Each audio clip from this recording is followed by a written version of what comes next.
विचारांची बुलंद बहुमंचाई बलवंत बहुमंचाई. चला अशा मायाळू कृपाळू खासदाराला आपण सत्कारित करूया. डॉक्टर मागे मागे मागे मागे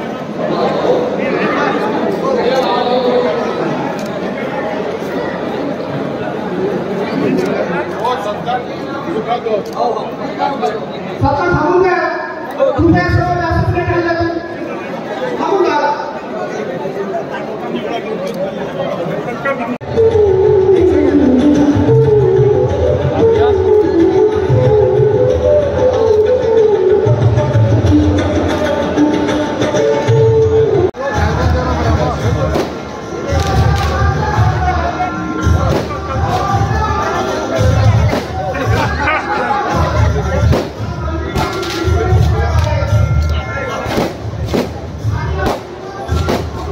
भरपूर आणण्याचं काम केलं होतं, पण आजही आमदार असताना जवळपास 37 कोटी 40 कोटीचे कामं या मतदारसंघात आणले. एकही गाव असं आलं नाही की तिथं 20 लाख 30 लाख रुपये आज स्थितीला टाकलेले. आजची यादी सुद्धा माझी